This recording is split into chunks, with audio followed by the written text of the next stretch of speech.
So I'm just going to start by saying I'm proud to be a Won Buddhist, which was something I could not say as a young child. Growing up in Toronto, Canada, in my elementary school, there were no Won Buddhists.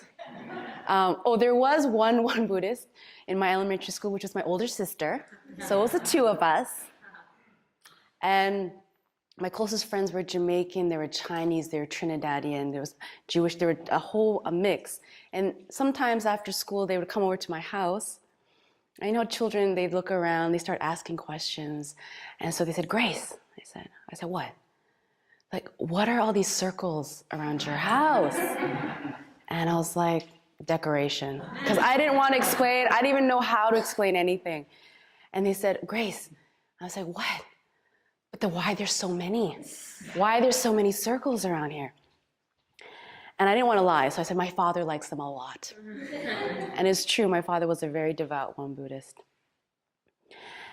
And sometimes in school, we would have to fill out surveys, and they would ask you, well, what's your religion? And you have to check it off. Are you Christian? Are you Buddhist? Are you Muslim? No religion or other. So I would always check off the Buddhist, because I didn't want to check other and then Won Buddhist, afraid that my teacher would ask me, well, what is Won Buddhism? I wanted to avoid that as well. So I think much of my young years, I felt quite like the black sheep being a Won Buddhist. I envied my friends, especially my Jewish friends who would go to summer camp, and then my other church friends who would go on these trips with their minister to, bowling, and all these other things that they were able to socialize with other young people because they were other young people. But as a Won Buddhist in Toronto, it was tough because there were none, especially around my age. So many people will wonder, well, what made you stay as a Won Buddhist? And the answer to me, when I look back, it's very simple. And that is, I saw living evidence that the teaching works. That if you follow the training of Won Buddhism, that you can become a living and active Buddha. Because these teachings were created to make living Buddhas. So from the outside, these living Buddhas look just like any of us. They have flesh, they have a face, hands, eyes, nose, hair. You wouldn't know that they were this living Buddha. But when you watch them closely, when you watch them, the way they think, the way they act, the way they use their six sense organs, something is different. So our third prime Dharma master, Master Taesan, once said that in this contemporary age, in this modern age, we need more active Buddhas. We have to create more active living Buddhas. Because he goes on to explain that we didn't just come here for personal awakening. We came here to do work on behalf not only of ourselves, but on behalf of the world. So what he was pointing out is that in this day and age, theory is not enough. Concept, living on the world of concept is not enough. We have to go out there. We have to be engaged. Go out there in society, get involved. And as you do that, as we do our daily activities, that becomes our practice, and awakening is found within our activities. But when you hear the words, okay, work on behalf of the world, it may seem so grandiose, so huge, unrealistic, far-fetched. But actually, it can be as simple as peeling an apple. When I was 7, my family and we went to San Francisco, and at that time, one of our very elders, our Won Buddhist elders, Venerable Sangsan, he lived there in San Francisco at a retreat center. And he was close to 80 at the time that we went.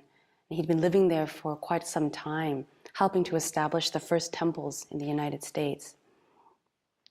And I remember sitting at the breakfast table. There's like a whole group of us sitting at the table, and we finished eating, and he had finished first. And he started peeling an apple by himself.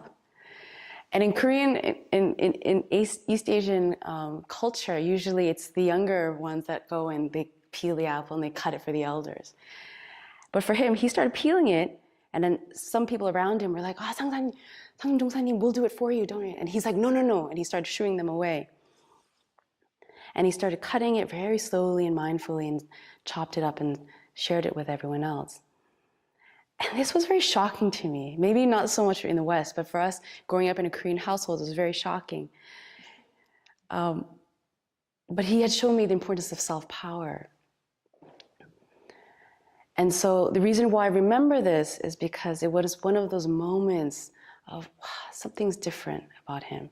He doesn't just follow the customs. He may have been born and raised in Korea, but he doesn't just follow what the culture tells him to do. He lived differently. And even when he spoke to me or my sister, he would use the honorific. Because for those of you who know Korean, there's the formal and informal speech patterns.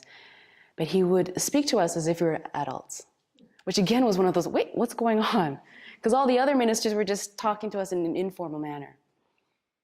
Something's different. And my father was very close to him, so at that time they didn't use email, okay? So they would write, snail mail, write letters. And a few years back I saw the letters, I gathered the letters and I just kind of briefly looked through them because my father had saved them. And I noticed something very interesting.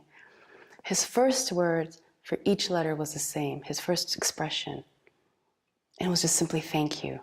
All of them. I looked through them like, maybe there's one where he doesn't say thank you. Each one he says, thank you for writing this, thank you for your letter.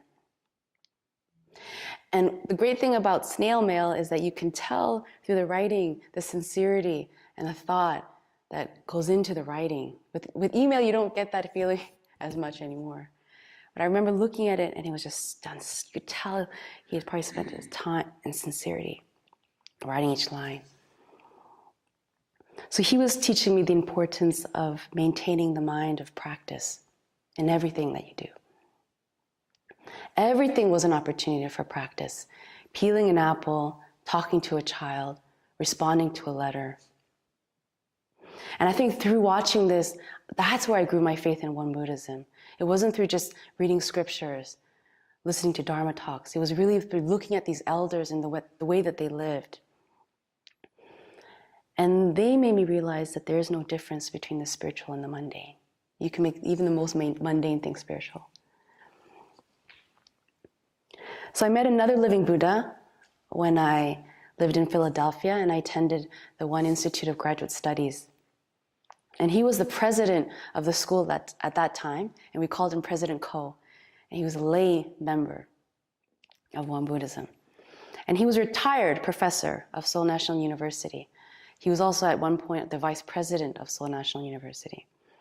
But he'd retired, and the third Prime Dharma Master had asked him, requested him especially, we need help. We have this young school that we need to start. We need your expertise. Can you go? So I don't know, if for those of you who are retired and you just work your life teaching and you're just getting ready the next chapter of your life, and then somebody and your mentor asks you to go start another school, I don't know how you would respond to that. But I was told that he did not hesitate. He said, yes, I will go. And I remember meeting him for the first time, not very tall, but very charismatic, very intelligent. And he was so sharp. He was very sharp. He was also he was close to 80 years old. And can you just imagine the stress of trying to start this new school where everything has to be done in English, it's a very small budget, you need accreditation from the government, have to build a bridge between Western staff and the communities from Korea. And yet he was able to accomplish most of this. Because when I looked at him, he took on that attitude of just really being the owner, really taking the role seriously. And so he taught me the importance of public spirit. And he knew that it was a small school, a very cute school. I like to say very cute. But he knew that it wasn't just an academic school. He knew that this school had the potential of really rearing and nurturing the future spiritual teachers. Teachers who would not just serve Won Buddhism, but really go out there into the world. And so he took this role very seriously and became just so driven to accomplish and help grow the school. So it was interesting, he would try to maintain his health because he was getting old, so he would walk to school every day. He wouldn't drive. And he would help clear the snow in front of the school, even on the coldest day. And he would once in a while go back and forth to Korea to make sure that he communicated with the headquarters there. But what's more interesting was afterwards. So he retired from that school, so it's his second retirement, and he returned back to Korea. And that's where I met him again. I met him in Korea, truly as a retired professor now, as a retired president now.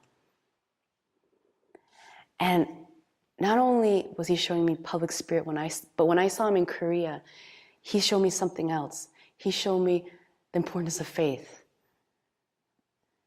Because when he lived in the US, to me, he was just a grandfather. Because he didn't have many friends, he didn't know many people. All he did was go to school, and he'd go home, and go to school and go home again.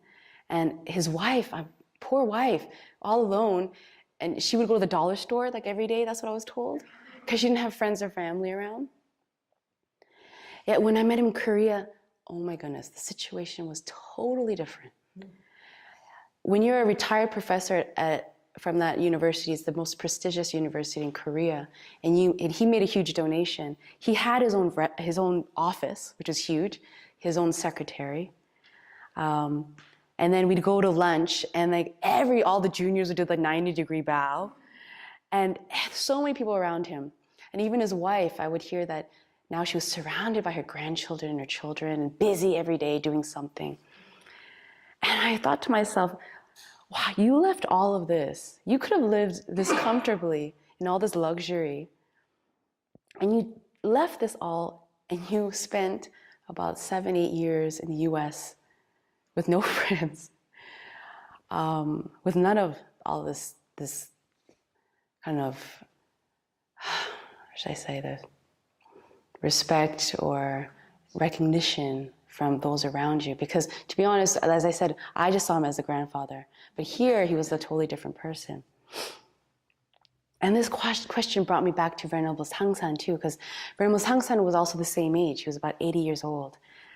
And he could have lived comfortably in his retirement home in Iksan, which is in Southwest Korea.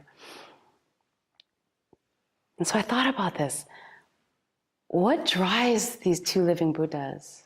What drives them? And I think it's a combination of true love for the teachings, a love for their community, a love for humanity, but really this really deep spiritual vow. The vow that I think most of us here have planted the seeds of, and we talk about every day when we do the Irwansang vow, of really attaining Buddhahood, really helping sentient beings out of their suffering. And I think these types of actions don't come from thinking.